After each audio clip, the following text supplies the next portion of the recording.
Happy Mental Health Awareness Month, y'all. I'm Ros Gold-Onwude. And I'm Kirsten Ferguson. And welcome to Sharing the Wealth at Fountain House. Period. Thank you so much for being here and pulling up and showing up for Mental Health Awareness Month here at Fountain House and for our Sharing the Wealth series. Some of the faces I know and some I don't, and both of those excite me.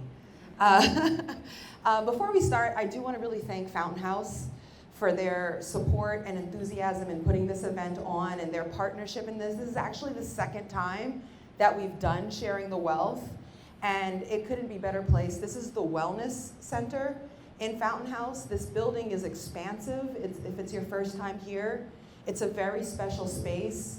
There's a kitchen here where members can learn to cook. There's gardens, there's patios, there's an education center. There's a place to plant things, there's arts. There's so much support here, and it means a lot. I also want to thank the crew here at the Wellness Unit and the Events Advisory Committee, as well as Anna, Sophia, Whitney, Lulu, everybody who put in effort to make this event and this whole series come to life. It takes a lot. So I am a board member. I'm Ros Gold-Onwude. I'm a board member here at Fountain House, but the way that I found out about this place is through my sister Annie, who's a member. And just real quick to tell you what Fountain House is, this is a place, and the way I see it is what they do here as far as supporting people and families. And so Fountain House has changed my entire family's life.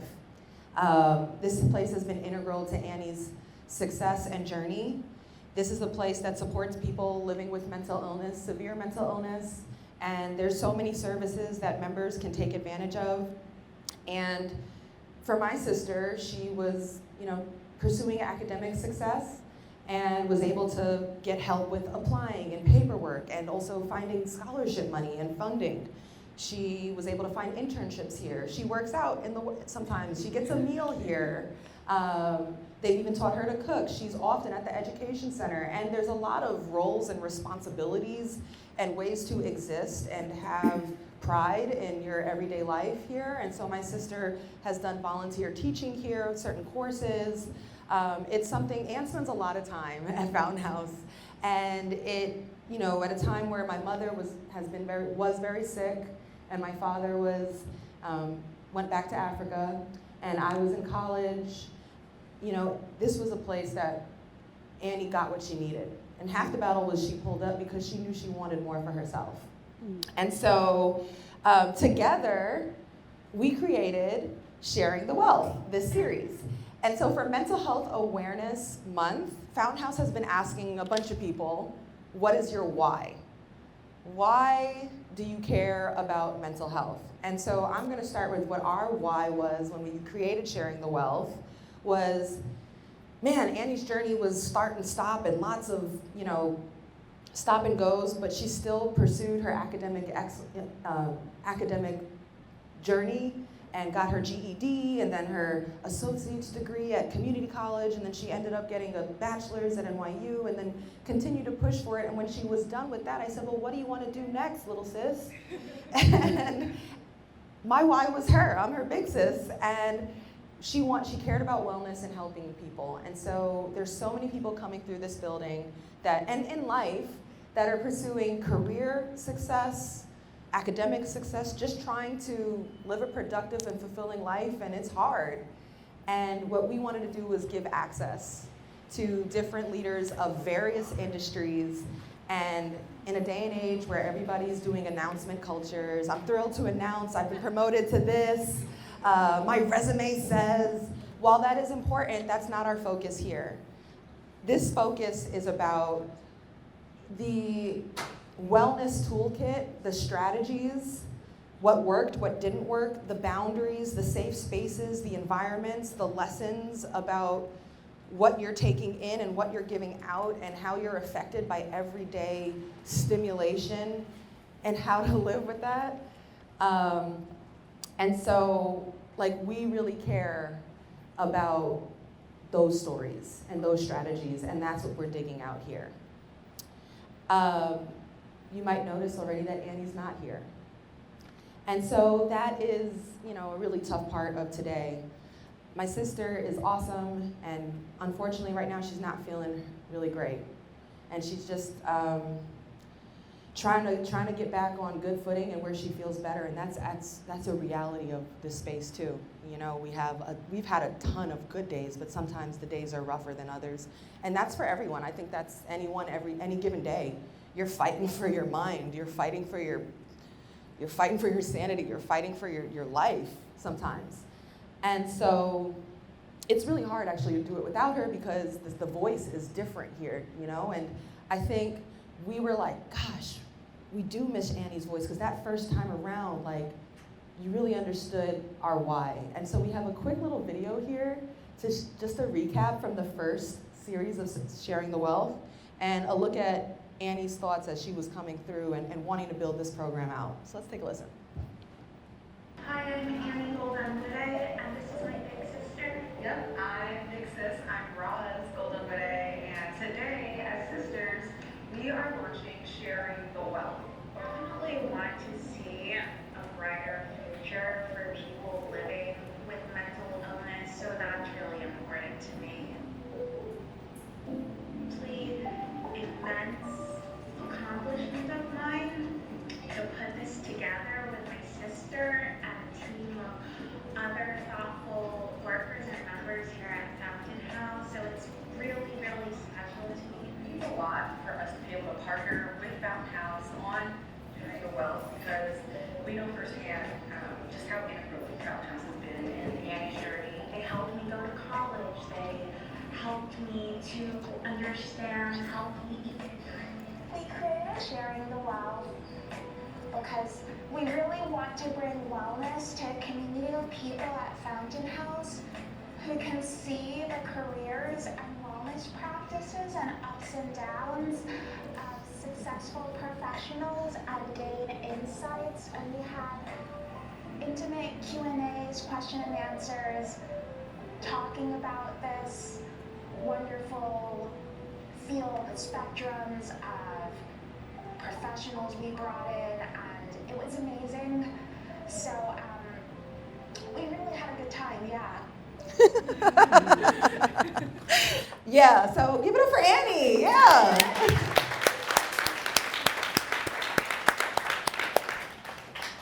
And right now, we're just hoping that she could feel like the best version of herself and be back, maybe for next week, but certainly be back in these hallways and just doing her thing. But when she comes back, knowing that we continue to do this program, continue to build it, and continue to make positive impact during Mental Health Awareness Month. Okay, real quick. Fountain House members and staff, can I get a raise of hands? Woo! Yeah, community. And then for anyone was here last time for the first round? Okay, big shout out to Steve Pammon, who was one of our guests and panelists.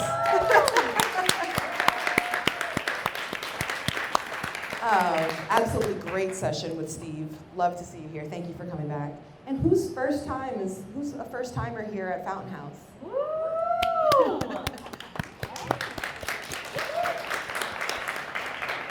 And raise your hand if you're my landlord in Brooklyn. Hi, Katie. We've got it's a gamut in here.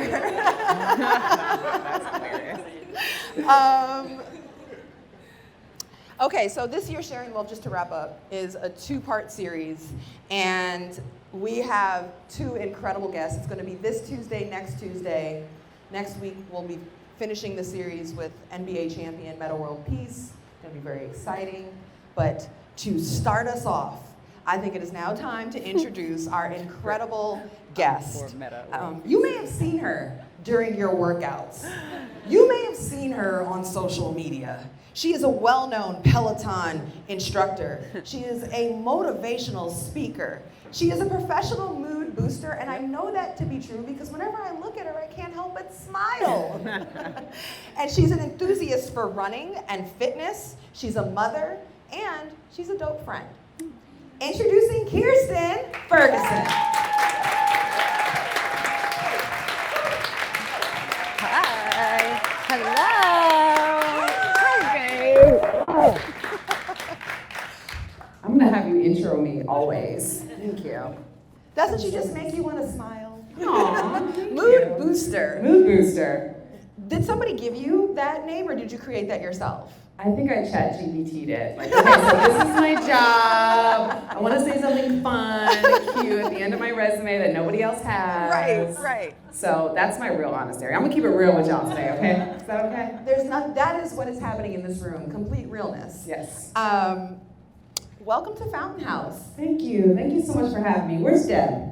Deb, you gave me a beautiful tour. Thank you so much. You are such a light. And thank you. I learned so much about Fountain House. Thank you.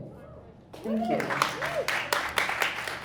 Deb is actually a member and a board member here at Fountain House, and I was walking around with you in the tour. I mean, you also could be a historian of this building. She literally can. In 1951, you were amazing. I was just scared that there was going to be a test after. Yeah, I'm sure you would have done great.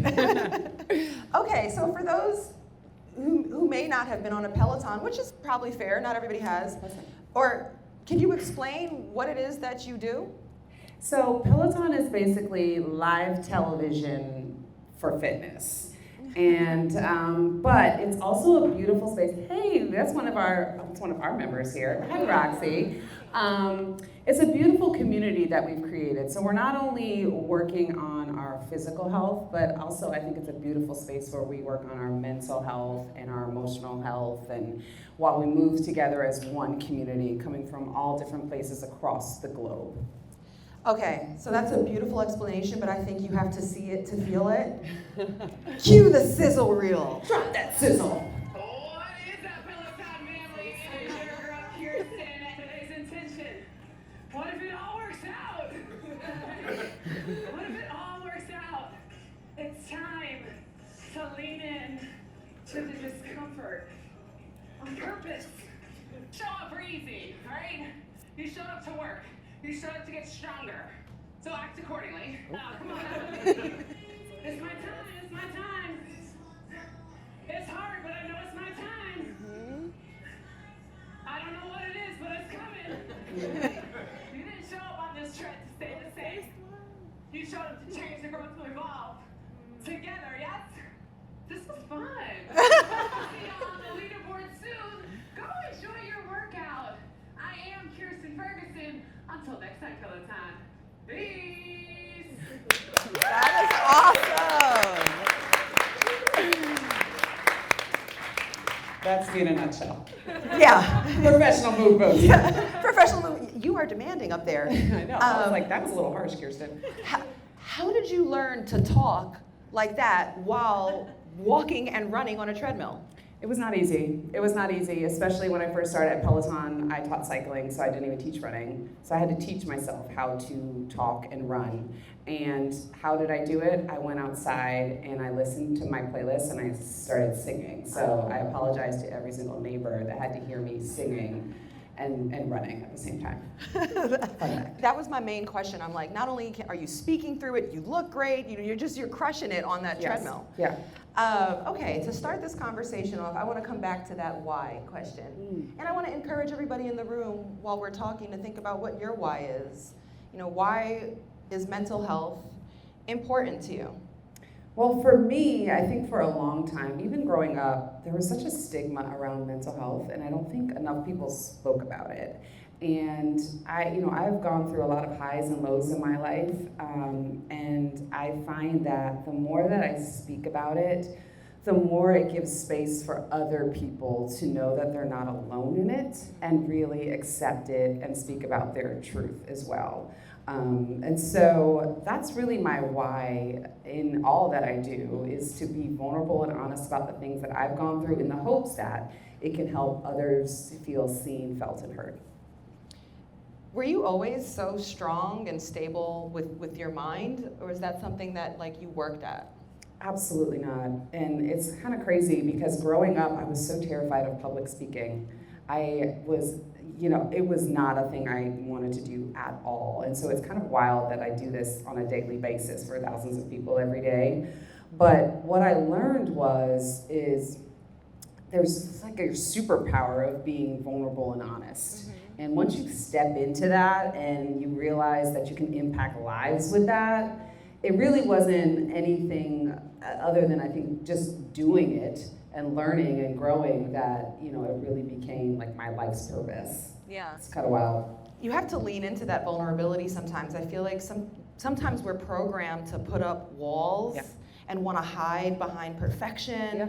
And like, it's okay if you're not. It's okay if you have to breathe hard. It's okay if, you know, you stutter. I mean, I think the beauty for me is in the imperfection. Absolutely, and people realize, oh wait, you're human too? Like, you mess up too? Like, yeah, I do, absolutely. But I also think I let fear stop me a lot in my life, and as I've grown into who I am as a person, as a mother, and what I want my daughters to do and see, I, you know, stopped caring what others thought. And I said, you know what, I'm just gonna be unapologetically me. And to my people, it's gonna matter. And to the other people that have something to say about it, that's not my problem. Can I follow up on that? Because I have this conversation with my girlfriends all the time about like, when do you feel like you were comfortable in your skin? What age was that? And it's different for all of us. Like, you know, for me, I think my first feelings of comfort in my own skin, or at least that I was walking in my purpose, didn't even come till late 20s. But I would say not caring what other people think, I'm still working on. How about you? I mean, I think it's a daily practice, just like anything in life, but I will say my stepping into who I am and stop worrying about what other people have to say ended a little bit after I had kids. You know, and navigating motherhood and the highs, the lows, the in-betweens of that. And realizing that I'm raising 2 young girls, and I'm their first example of what confidence looks like, of what walking into a room where there may not be other people that look like you, but still walking in with your head high, knowing that you belong in that room. And so, knowing that, I just move like that, knowing that they're watching me. It is interesting kind of understanding how motherhood changed you, or just even just the trajectory of your life. You know, who were you before that, and who did it make you afterwards? You know, my journey to motherhood was not easy. I went through a really tough time to become a mother, and I learned a lot about myself through that journey. And, you know, I struggled with my mental health throughout that journey as well, really dark, lonely days. And what's beautiful is that I've realized you can go through really hard things, but also come out on the other side changed forever. And I think that's what happened for me. How did you become a Peloton instructor? Like, was running and fitness a huge part of your life always? It's so wild, Ros. I've been a Peloton instructor for 5 years now, and I still can't believe that this is what I get to do for a living.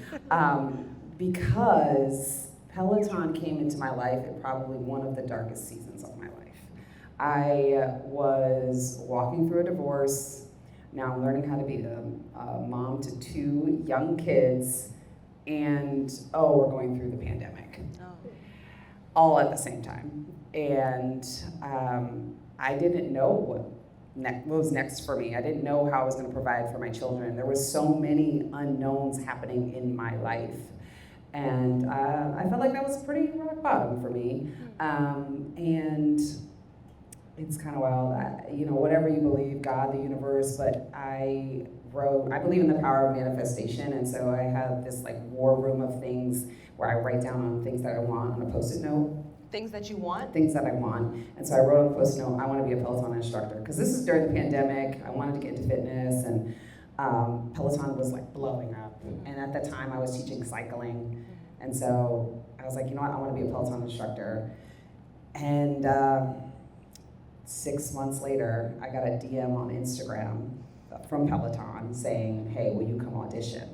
And at first I was like, is this fraud? Like, if they asked for my social, I know this is not it. Right. Thank goodness it wasn't, you know, and it was actually a person that actually wanted me to audition.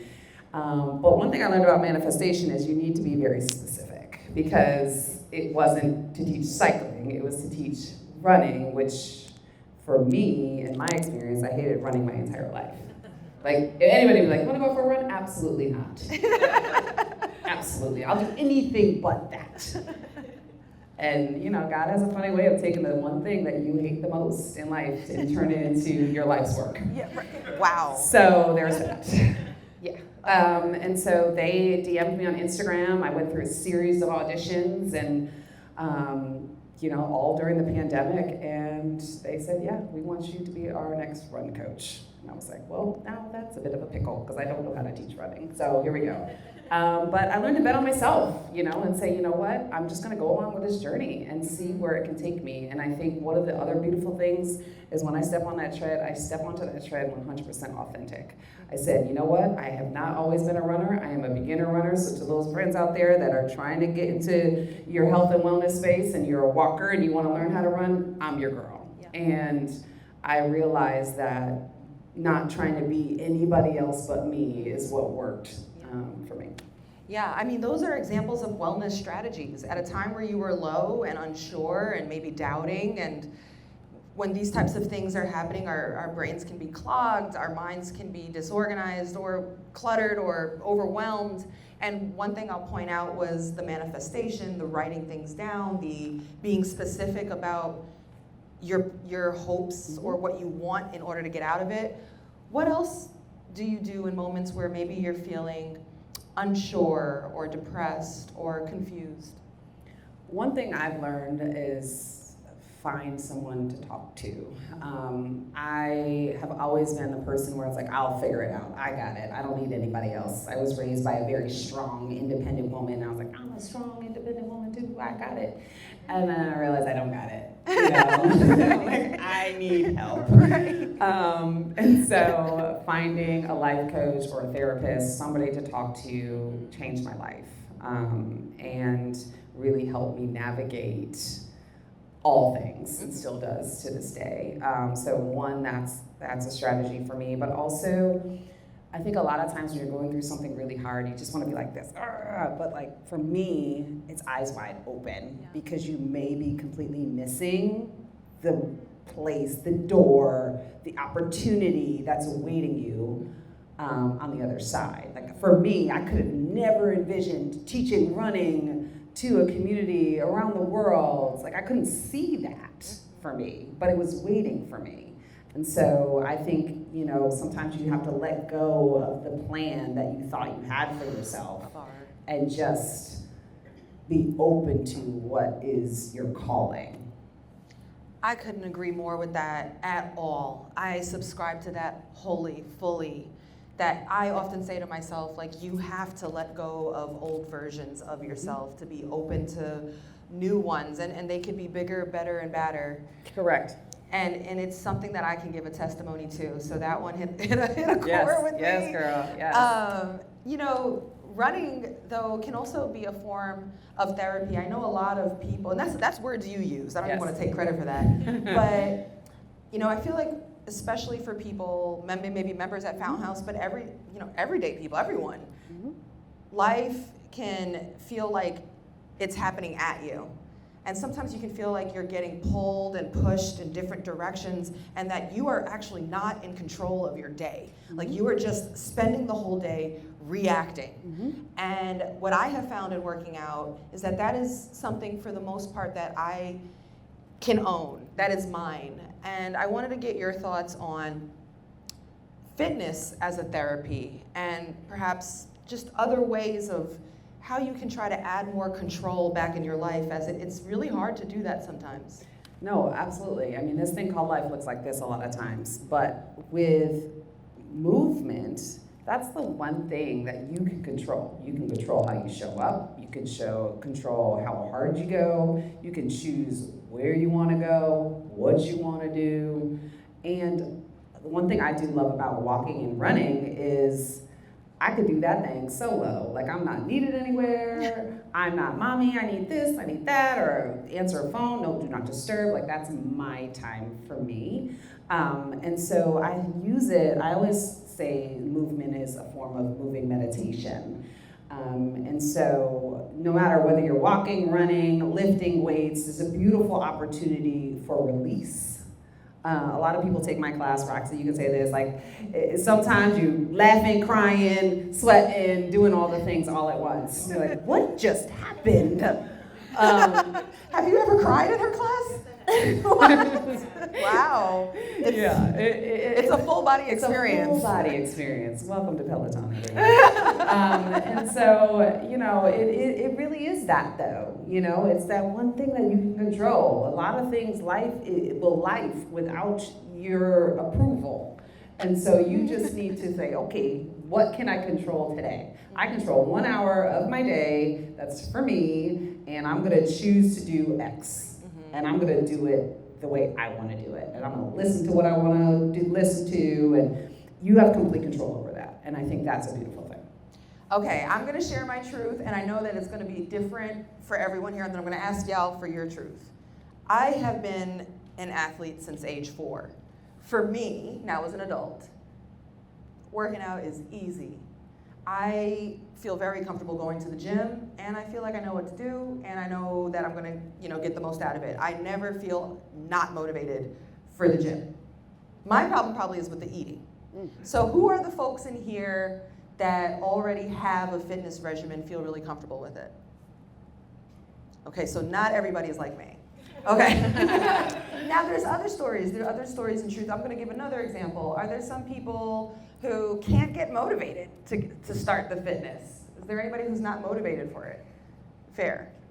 That's real too. And then are there some people who, like, this is the question I have for you, Kirsten, is like, for me, I don't like to be on a treadmill. I've always, even as a basketball player, have hated running.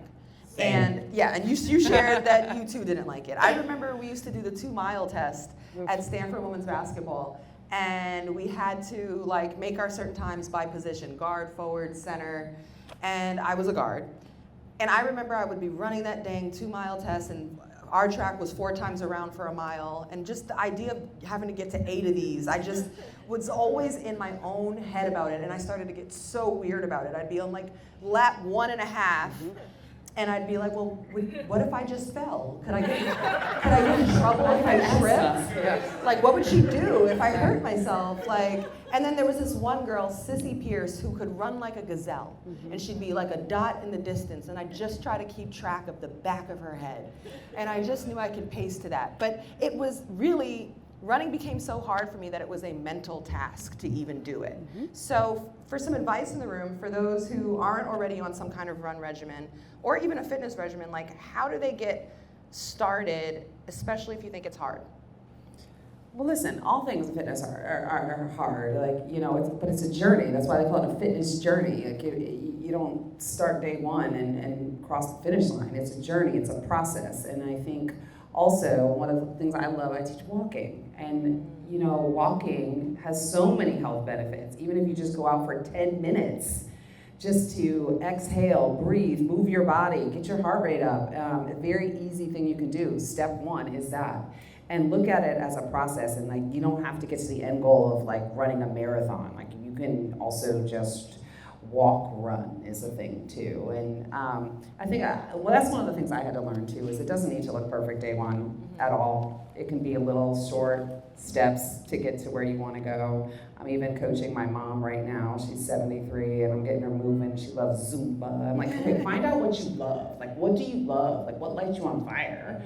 And then do that a little bit more each day. I think you have to find the thing that brings you joy, and then you'll want to do more of that. Because, again, as you navigate this thing called life, I think it's key to find the piece where the joy is, and to tap into that.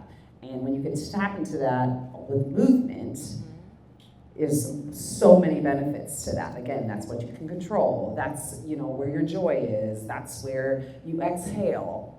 That's where you're not needed anywhere else. That's where you don't have to figure it out. You have an instructor like me telling you what to do. So I think there's no perfect plan, but you just have to start, because you'll always have an excuse why you can't, right? Yeah. But is that one that's you can do it. Yeah, for sure. And at Fountain House, we often think about treating the entire person. and supporting the entire person. So how connected in your experience is the physical, but also the mental, and even the emotional too? It all goes hand in hand, especially even for me. Like I said, when I was going through my fertility journey, the only place I wanted to go was to ride like I went to a cycling class in a dark room where I didn't have to see anybody, I didn't have to talk to anybody, I could listen to my own music, and it was so therapeutic. I would sit there, I'd cry, but I was also able to shut out the world and what was going on in my life. Like at that time, I really wanted to be a mom, but everyone around me was happening for everybody. It was baby showers, birthday parties, baby announcements, and I couldn't escape it. So where was my safe, happy place? It was riding a bike. And it was good for my body, but also so good for my mental health. And so I think, again, it's just finding that thing that brings you joy and doing more of that. You've had so many different layers to your life, and even just listening, you kind of touch on the different emotions that you've gone through and also the different roles you've had. Some of them too have happened in adulthood. Like it seems like you found a lot of purpose and fulfillment and identity later as a mother, as a Peloton instructor, as later in life. And I think for a lot of the people in this room too, I'll say me too, everybody's looking, a lot of us are looking for momentum later in life or for a fresh start, and it's not right away, it's happening later. So what's your advice for the mindset around not feeling late and maybe considering that you're right on time? A lot of times you are. If you feel that desire, you're right on time. But I will say you're never late because you're constantly growing and evolving. Like there's constantly new opportunities to learn, to grow, to move your body. I didn't start running until I was 38. I ran my first marathon at 40. Hello. Can I get an amen? Hallelujah. 40 years old, running 26.2 miles. You just did a half marathon yesterday? Sunday. Yes. Yeah. Actually, that was number 5. Yes. What? Yes. Doing something I never thought I would do. I said I hated it my whole life, and then it became my life's purpose. And then you gotta watch who you hang out with, because I hang out with people like Roxy, and I'm running all the time, So you're never late, It's also just figuring out what your day one is. What my day one looked like, it was a walk. And then I moved to a walk run, and then I ran a little bit here, and a little bit more, and a little bit more, and then I found myself running the New York City Marathon. So, you're never too old, you're never too late.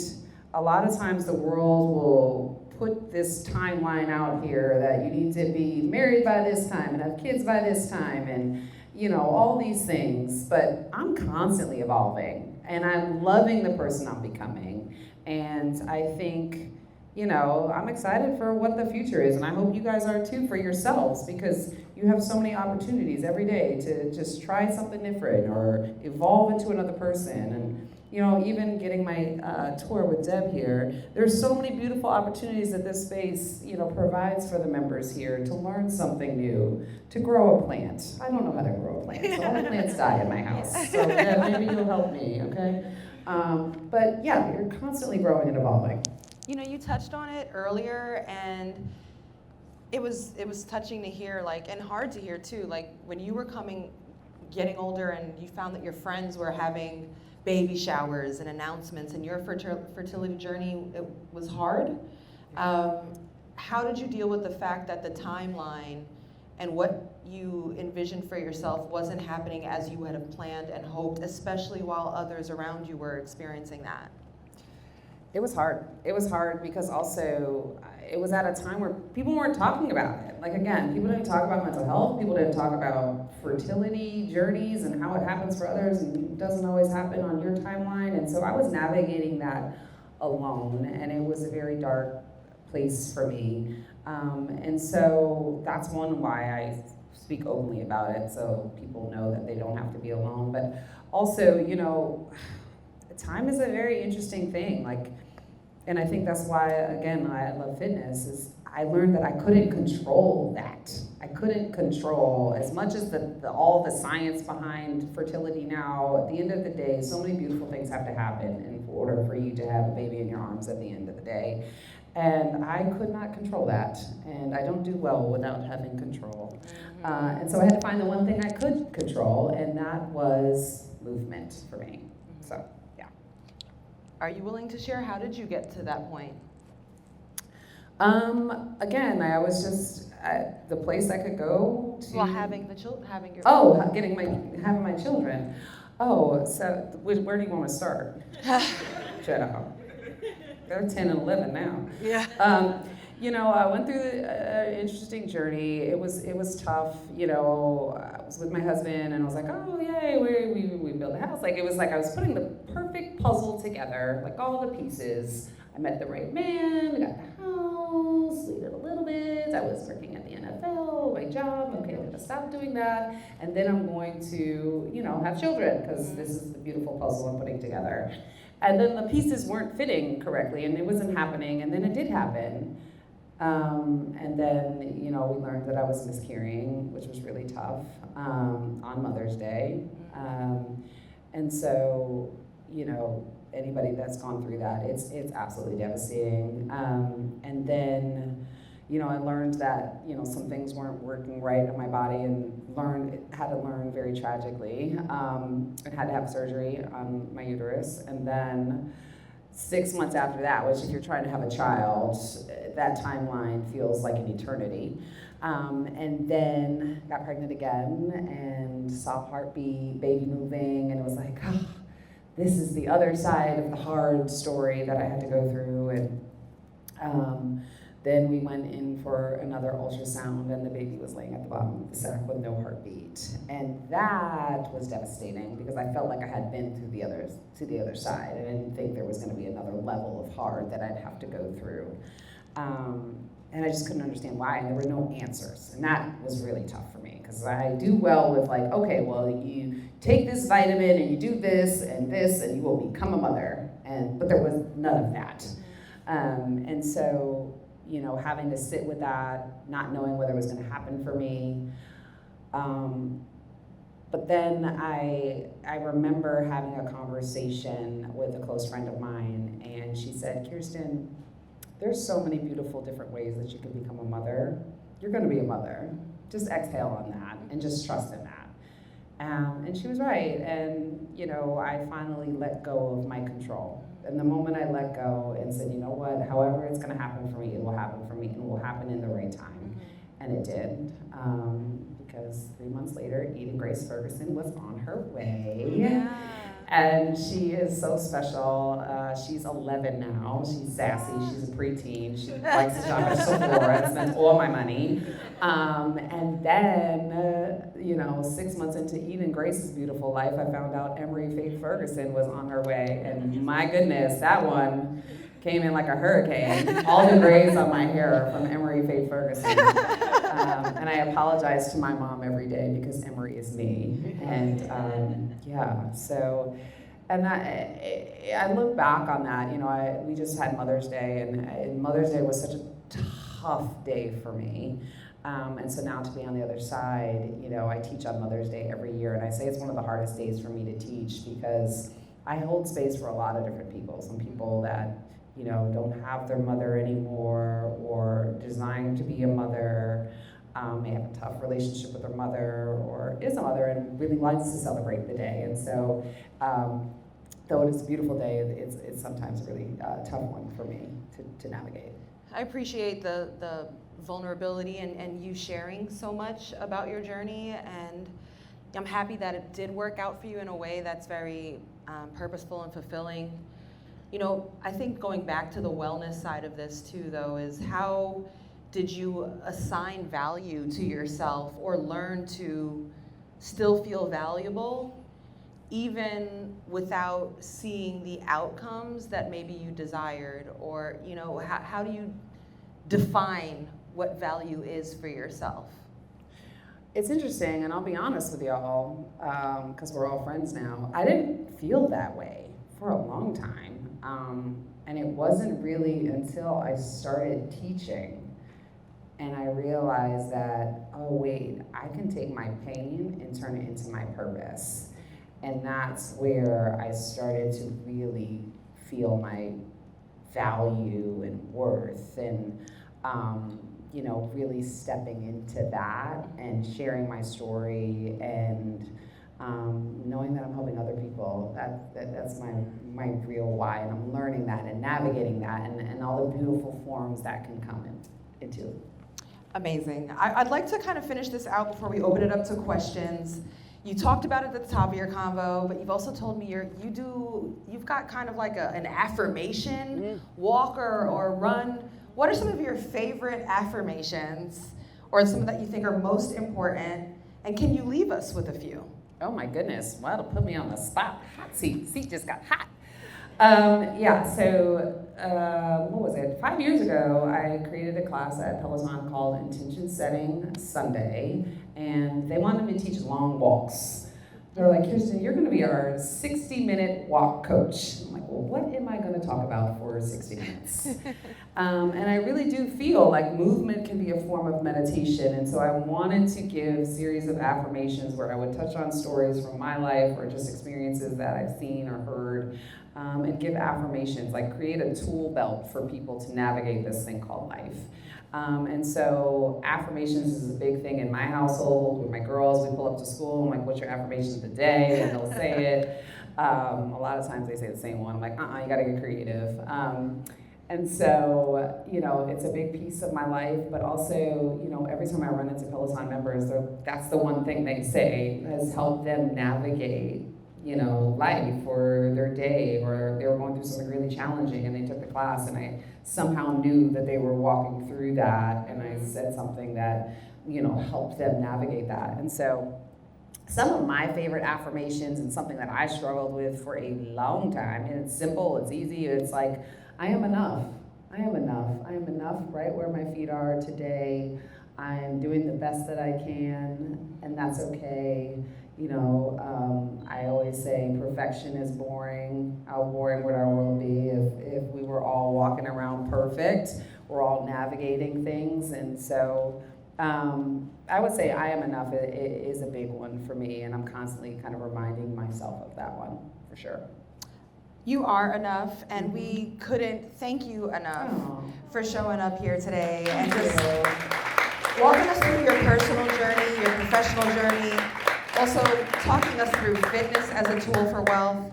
I do want to point to the screen right now because we just spoke about fitness and running and all these things, and Kirsten has an offer for you if you want to walk them through it. Sure. Oh, there it is. There it is. Who wants to join me on the tread, huh? Here's a QR code. So look at that. Doesn't she look like a big ball of fun? You wouldn't know I'd make you sprint on that thing.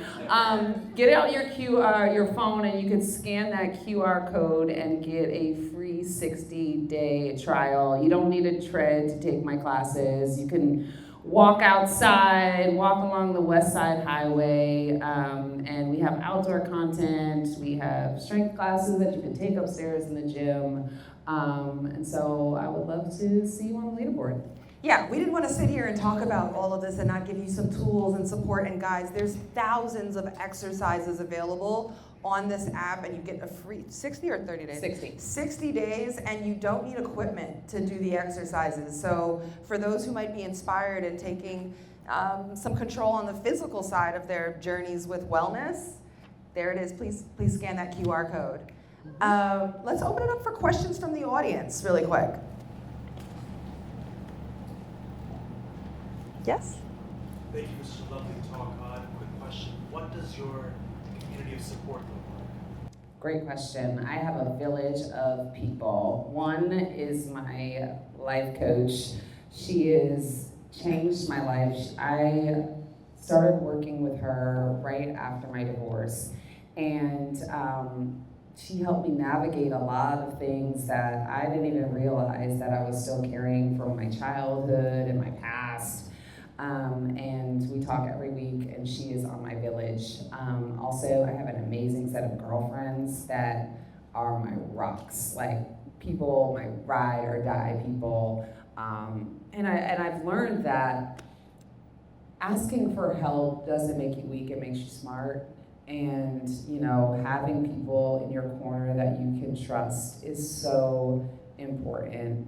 And then my other village that I really do feel my hands on their back is the Peloton community. Like, these members are so loyal. One sitting right here, like, they show up, you know, they pull up. That's what you say, they pull up. Pull up. They pull up and they, you know, on days that I don't think I have it, I know I have a leaderboard of people that are navigating too, and so that support system for me is everything as well. Yeah. Steve? Yeah. Hi, Steve. Good to see you as always. You've lived so many dreams.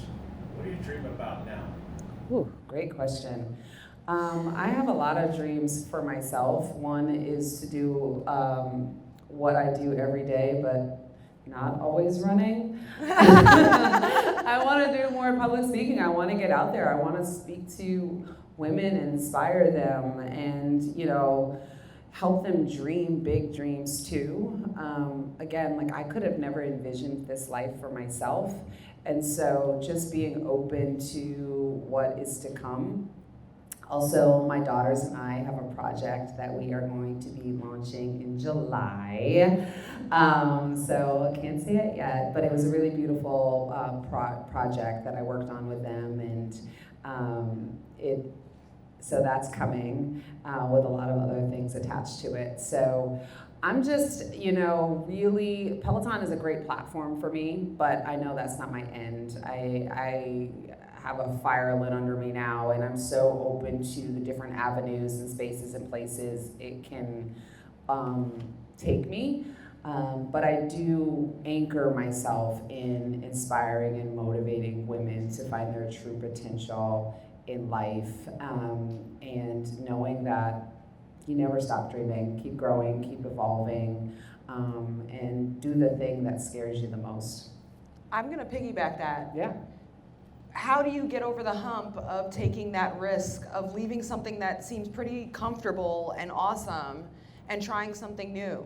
Yeah, you know, it's interesting because I feel like all the beautiful things that have happened in my life happened when it was extremely uncomfortable.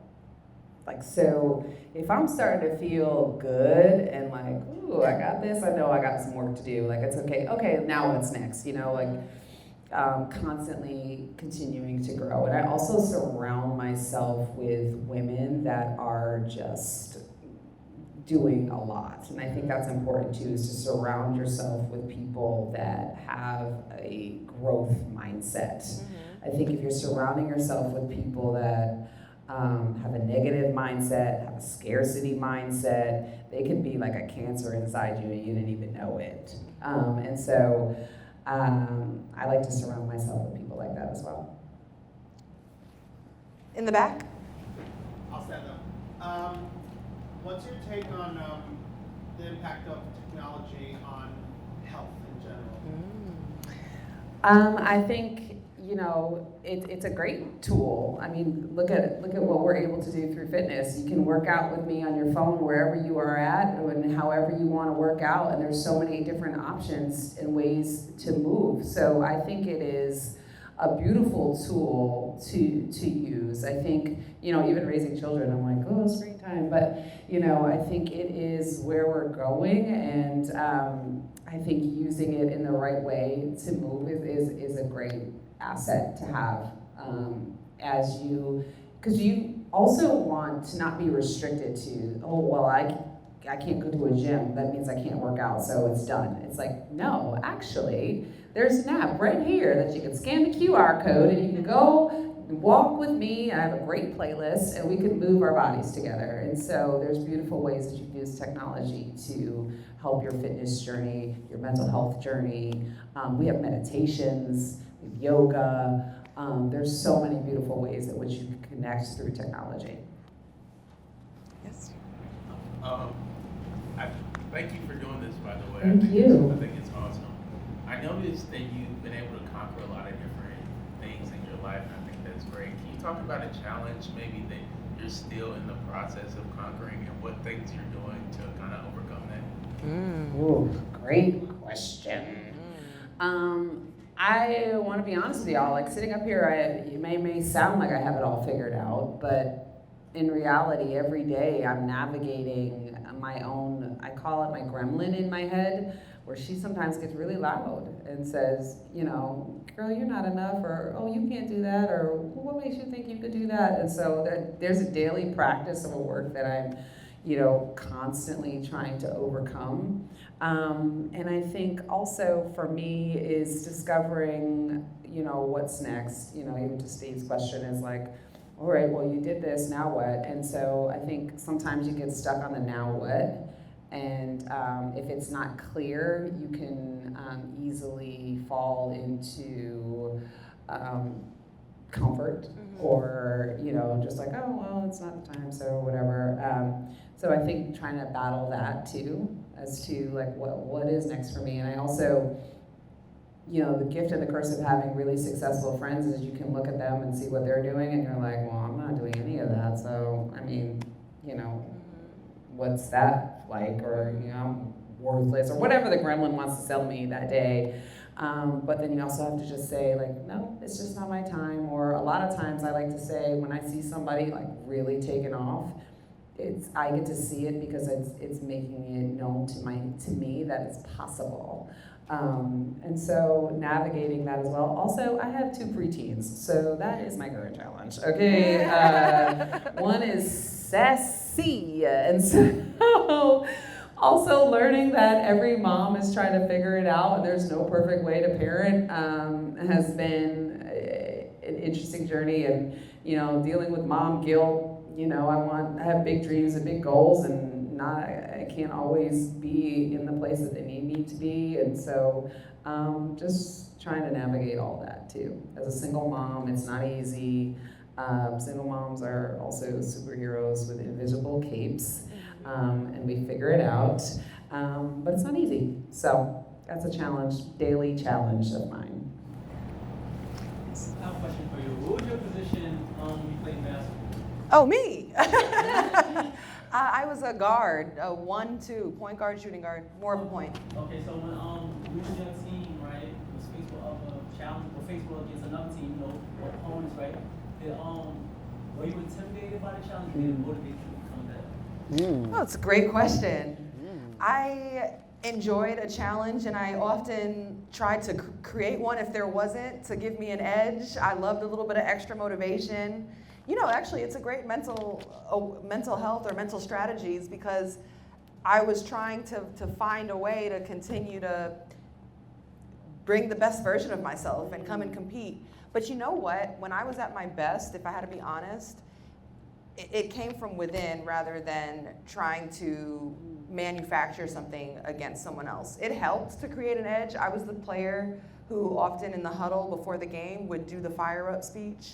And so, you know, I was saying all sorts of things about these girls. I was like, and they don't work as hard, and they think they're better, and they didn't earn this moment, da-da-da. It's a lot of, but I think where I was resonating the most was when I reminded the team of why we belonged here, and all the work we've put in, the confidence that we can take from that, and the joy, and coming back to you, just, you know, finding a place that feels really powerful and safe for yourself. So I love the question. I think what it brings me back to is just when I was at my best in ball, my mind was really locked in. Yeah. And everything that I learned through playing ball is applying now in the real world as an adult. I apply so many lessons from the game. So that's what Go ahead. No, please. So that's what I'm understanding more about sports, right? It's about having the right team. It's about having the right so everybody plays a different position, whether it's a corporation, whether etc.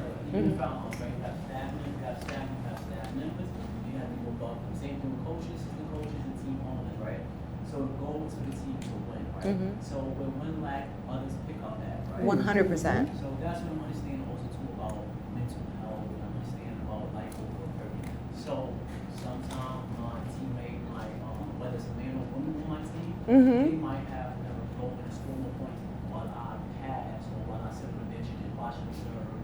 We said we move mentally and observe the game, and then when I come back in the game, play smart, not hard. Play smart, you know what I'm saying? Yeah. Like basically when I come back in the game, they might pull me into like, score score the final shots. Mhm. Basically, like situation with even in the music, Mhm. Max B creating helping Jim Jones stack on the right ball.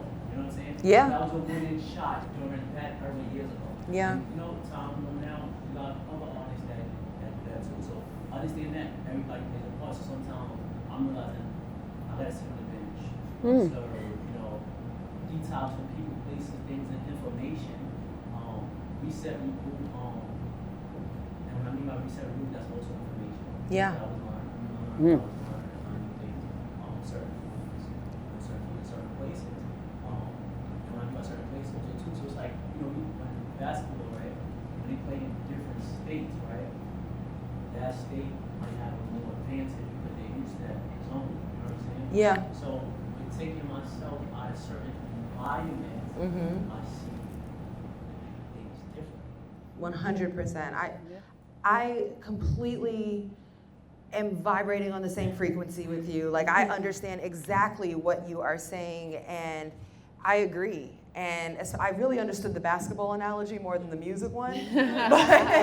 But yeah, like, everybody on a team is bringing different things to succeed. And I think individually, one of the hardest and most important things is recognizing what is needed from you. What is the role that you can contribute to be part of this greater success? And a lot of people walk around in this life and have no idea what they can contribute, or are completely wrong about what they best can contribute or what their role is. But I was a role player on very great teams in every aspect of my life, whether as a player, as a broadcaster. I've never been the biggest star of all the teams I've been a part of, but I've been on a lot of great teams, and I've experienced a lot of amazing things, and I've been able to shine super bright within my role, and I'm really okay with that, and I've had a beautiful life. Yeah. Last, I think there's power in what he said too. Like, it's okay to sit on the bench and recover, and it's okay to take a seat and say, take a second, and take a moment to regroup, to reset, to exhale. And I think a lot of times people look at that as being weak. Again, that's so smart, because you're setting yourself up to be fully prepared for the next time your number is called. Or sometimes you need, sometimes the door needs to close, you need to reroute. And that is the exact route you need to go, but you need to sit down and take a second. And so I think there's a lot of benefits in that as well. Thank you for the question. We have one more. Okay, yes. Time for one more. Well, for setting this up, Peloton House team, it's just amazing. 2, also thank you for your vulnerability. That means a lot. Thank you. Question for Kirsten. You've been through a lot of fires, and you went through a lot of that. Most of them were probably hurt a lot of people. My question: if you had to go back in time and speak to that issue, what words? Wow, thank you for that question. I think it would go back to one of the affirmations you heard on that screen. And now I say it to myself often, is it'll all work out. It'll all work out. It'll all work out, and sometimes it'll work out, but it will look way different than what you were envisioning. And it may even be better. And I think I had to learn that after going through a lot of the fire, but sometimes you have to just tell yourself, I don't have all the answers. I can't figure out, but I know that it's all gonna work out in my favor. And I often say this in classes, either a lesson or a blessing. And just knowing that all the bad that happens or the hard that happens, I'm gonna take all of that, and it's still going to help me take myself to the next level. I think that's a beautiful way to end the conversation. Can y'all give it up for Kirsten Ferguson? Absolutely inspiring. Thank you for the way that you shared about the layers of your life and so many steps along the way, absolutely inspiring, and also for, talking about the physical side of wellness and how that's incorporated with mental health as well. It couldn't be more poignant and important during Mental Health Awareness Month. And I also want to thank all of you for being here to support Fountain House and to support this program. I do want to remind you guys we have one more session next Tuesday, and it'll be with Meta World Peace, formerly Ron Artest, and an NBA champion, an entrepreneur, and a mental health advocate more recently. And he, for those who were basketball and sports fans, had a really public journey and had a tough time sometimes with mental health as he was pursuing a championship career with the Kobe Lakers and the bright lights and the spotlights and the press and the media. And he was still great, but it was hard. And so he's willing to speak for the first time officially about his journey with mental health while pursuing that, and that'll be next Tuesday. So and that's how we'll close out Mental Health Awareness and Sharing the Wealth series. So thank you so much, everybody. Me and Ron Artest, I didn't know we would be in the same set. That's kind of a mic drop, I'm just saying. Thank you so much, Connie. Great job.